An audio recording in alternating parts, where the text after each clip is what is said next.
Assalamualaikum warahmatullahi wabarakatuh. Halo anak-anak semua, gimana kabarnya hari ini? Sehat? Alhamdulillah. Oke, sebelumnya mungkin banyak yang bertanya-tanya ya, kenapa kok kelas kita dibuka seperti ini? Nah, jadi hari ini guru yang mengajar di kelas 3 dan kelas 5, nah tidak dapat hadir. Jadi ibu yang akan menggantikan mengajar. Kemudian seperti biasa ibu juga akan mengajar di kelas 4. Jadi kelasnya kita buka seperti ini biar mudah kita untuk belajar bersama. Oke. Nah, baiklah, sebelum belajar marilah kita berdoa terlebih dahulu. Berdoa dimulai. Selesai. Ibu akan absen dulu ya. Nah, kelas 3 ada yang tidak hadir? Oke, hadir semua. Bagus ya. Nah, memang kita harus rajin-rajin datang ke sekolah karena sebentar lagi kita juga akan memasuki minggu ujian. Kelas 4 ada yang tidak hadir? Oke, hadir semua juga. Bagus. Kelas 3 dan kelas 4 ini rajin-rajin semuanya ya. Kemudian kelas 5 ada yang tidak hadir? Ada, kenapa? Oh, sakit. Wah, kita doakan ya, semoga teman yang sakit itu cepat sembuh dan semoga kita semua yang hadir di sini selalu diberi kesehatan. Dan ibu ingatkan supaya kita selalu menjaga kesehatan dan jangan malas-malasan datang ke sekolah. Sebentar lagi kita mau ujian. Nanti kalau seandainya kita ketinggalan mata pelajaran, kita akan susah untuk mengikuti ujian. Oke. Nah, kelas 5 hari ini kita akan membahas tentang ekosistem. Kira-kira ada yang pernah dengar tentang ekosistem? Oke, pernah dengar ya. Tahu apa itu ekosistem? Belum tahu? Oke, kalau belum tahu artinya hari ini tepat sekali kita akan belajar membahas tentang ekosistem. Kita akan membahas lebih jelas apa saja komponen-komponen ekosistem, kemudian apa penyusun ekosistem, bagaimana jenis ekosistem. Nah, sedikit ibu berikan tahu terlebih dahulu di awal bahwa komponen penyusun ekosistem itu terdiri dari 2 jenis, yaitu ada komponen biotik, kemudian ada komponen abiotik. Biotik itu komponen yang hidup dan abiotik itu komponen yang tidak hidup. Nah, untuk lebih jelasnya silakan anak-anak. Nah, ini ibu punya LKM atau lembar kerja murid. Silakan anak-anak isi LKM ini sesuai instruksi yang ada di dalamnya. Nah, kemudian nanti anak-anak kerjakan saja secara kelompok. Ini akan ibu bagikan ke individu, kemudian kerjakan secara berkelompok, bagi menjadi 5 kelompok. Silakan ketua kelasnya yang bagi kelompok. Nah, nanti setelah kelompoknya dibagi, silahkan diskusikan untuk mengisi LKM ini. Nah, nanti jika ada instruksi di dalam LKM yang kurang jelas, silahkan tanyakan ke ibu ya. Oke, mengerti? Nah, jadi jangan ribut ya untuk anak kelas 5. Jika ada yang tidak paham, tanyakan ke ibu langsung. Ketua kelas tolong bagikan kelompok untuk teman-temannya dan juga catat saja nama teman-temannya jika ada yang ribut. Kemudian laporkan ke ibu ya. Oke. Nah, halo kelas 4. Nah, hari ini kelas 4 akan belajar tentang Pancasila. Kira-kira ada yang hafal Pancasila? Ada yang hafal? Oke, semuanya hafal ya. Bagus, kalau gitu tepuk tangan dulu untuk kita semua. Ya bagus ya, anak-anak semuanya hafal Pancasila karena Pancasila itu adalah dasar negara kita. Nah, tapi anak-anak harus tahu kalau Pancasila itu bukan hanya untuk dihafalkan, tapi juga harus kita amalkan di dalam kehidupan kita.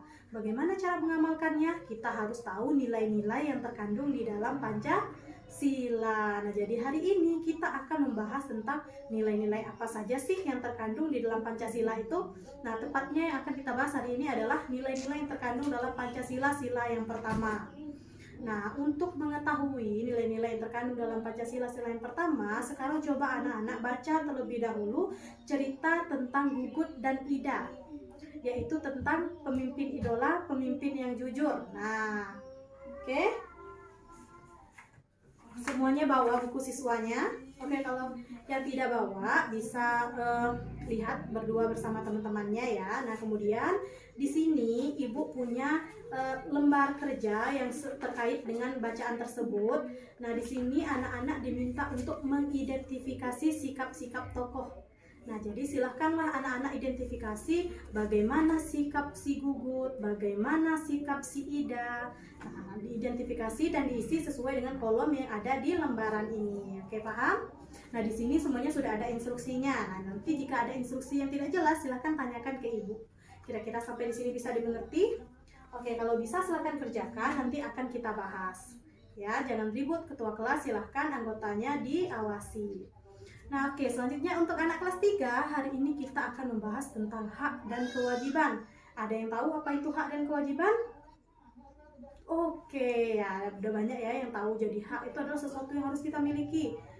Kewajiban itu adalah sesuatu yang harus kita berikan, ya begitulah ya simpelnya. Nah, salah satu bentuk hak itu adalah mengutarakan pendapat. Nah, sekarang ayo kita coba anak-anak semua amati lingkungan kelas kita saat ini dan berikan pendapatnya. Kira-kira menurut kalian bagaimana sih kondisi kelas kita saat ini? Ada yang mau memberikan pendapatnya? Oke, coba. Iya, kelas kita sudah bagus, cantik ya, bagus sekali. Nah, sekarang kalau ibu tanya, kalau kita bandingkan dengan kelas yang sebelah, kira-kira apa yang kurang dari kelas kita? Oh iya, ada yang bilang katanya gambar pahlawannya kurang, udah jelek, yang satunya sudah robek. Ya bagus, itu namanya juga pendapat ya. Kemudian kalau seandainya seperti itu, apa yang harus kita lakukan anak-anak kalau gambarnya seperti itu supaya kelas kita tetap bisa jadi cantik? Iya, kita perbaiki gambar pahlawannya yang robek tadi atau bisa kita ganti dengan yang baru. Oke, tepuk tangan semuanya untuk anak-anak kelas 3, udah pintar semuanya ya. Nah, ya jadi anak-anak, apa yang anak-anak sampaikan tadi merupakan salah satu contoh pemberian pendapat. Nah, tapi ada sedikit perbedaan di tiap pendapat-pendapat yang anak-anak berikan. Yang pertama tadi merupakan salah satu contoh pendapat yang berupa ungkapan. Kita mengungkapkan bahwa wah kelas ini cantik, kelas ini indah. Kemudian yang kedua merupakan pendapat yang dalam bentuk kritikan. Nah, kita memberikan kritik kan, katanya kelas ini tadi gambar pahlawannya belum begitu bagus. Kemudian yang ketiga merupakan contoh kalimat saran, ya kalimat pendapat yang berupa saran. Nah, hari ini anak-anak juga akan belajar seperti itu, mengidentifikasi dari sebuah cerita ataupun dari sebuah teks, mana yang merupakan saran, mana yang merupakan ungkapan, dan mana yang merupakan kritik. Nah, jadi sekarang silahkan anak-anak pilih kalimat yang merupakan saran, pendapat, saran, ungkapan, dan kritik melalui teks tentang sekolah yang indah dan sekolah yang rapi. Nah, yang ada di LKS-nya masing-masing. Kira-kira bisa, Nana? Oke, nah nanti kalau ada yang kurang paham silahkan tanyakan ke ibu ya. Oke, untuk kelas 5 gimana tadi? Udah selesai diskusinya? Oke, sekarang coba presentasikan hasil diskusinya. Oke ya, bagus sekali ya anak-anak hasil presentasi diskusinya tadi.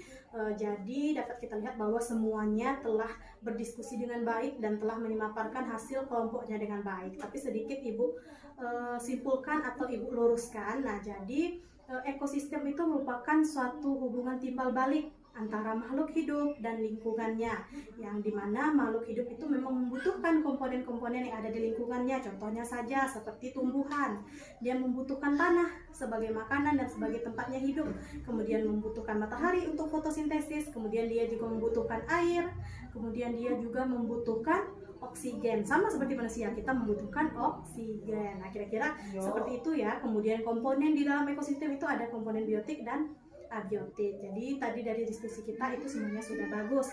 Nah, tapi sampai di sini apakah ada yang ingin ditanyakan? Oke, baiklah, tidak ada yang ingin ditanyakan. Kalau tidak ada yang ingin ditanyakan, artinya ibu yang akan bertanya melalui soal latihan. Nah, sekarang silahkan kerjakan latihan yang telah ibu tuliskan di papan tulis ini. Nah, nanti latihannya akan dikumpul di akhir pembelajaran. Oke, untuk anak-anak kelas 4 gimana? Sudah bisa mengidentifikasi sikap-sikap tokoh melalui cerita yang tadi? Sudah bisa? Oke, kalau gitu ibu mau tanya, kira-kira ada yang tahu bagaimana sikap tokoh Ida?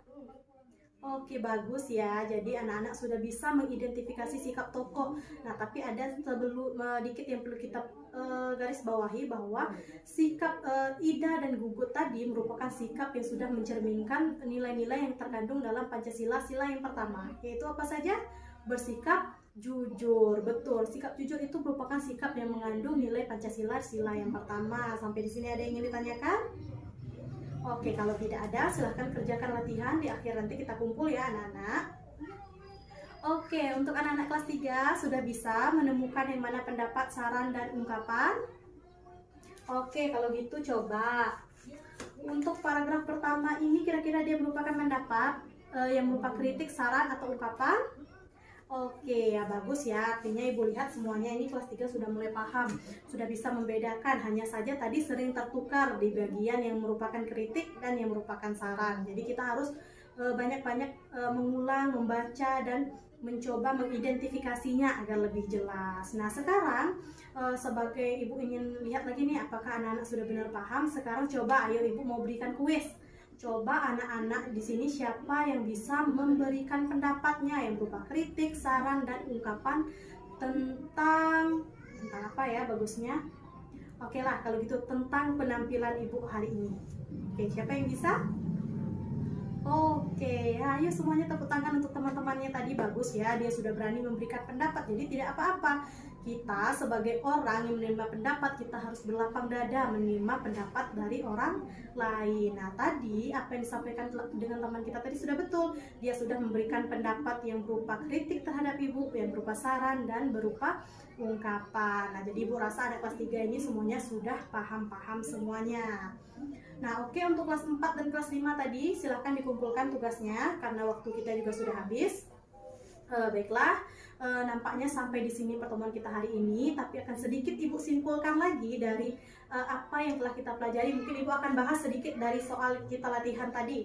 Nah, jadi di latihan tadi kan Ibu sudah menanyakan salah satu bentuk komponen dari ekosistem. Oke, kira-kira siapa yang bisa jawab? Oke ya, bagus ya. Jadi komponen ekosistem itu ada dua, ada biotik, ada abiotik. Kemudian tanah itu termasuk komponen abiotik, betul, komponen yang merupakan komponen yang berupa benda mati. Kemudian yang kelas 4 tadi sudah bisa menemukan yang namanya sifat-sifat tokoh. Nah, sudah bisa menemukan nilai-nilai dari Pancasila selain sikap jujur tadi ya. Bagus sekali ya. Dan di kelas 3 kita juga sudah mempelajari tentang bagaimana caranya kita mengutarakan pendapat dan jenis-jenis pendapat tersebut. Nah, Ibu rasa hari ini pembelajaran kita alhamdulillah sudah berjalan dengan lancar. Ibu harap anak-anak semuanya bisa mengulang-ulang kembali apa yang kita pelajari hari ini. Oke, paham? Nah, baiklah. Nah, jadi jangan lupa pelajaran hari ini diulang kembali. Nah, kita akan ini akan berkaitan dengan pelajaran kita di minggu berikutnya. Oke, sampai di sini saja pembelajaran kita hari ini. Mari sama-sama kita ucapkan alhamdulillah. Baiklah, Ibu tutup pembelajaran kita hari ini. Terima kasih semuanya sudah mendengar instruksi Ibu dengan baik hari ini. Wabillahi taufiq wal hidayah. Wassalamualaikum warahmatullahi wabarakatuh.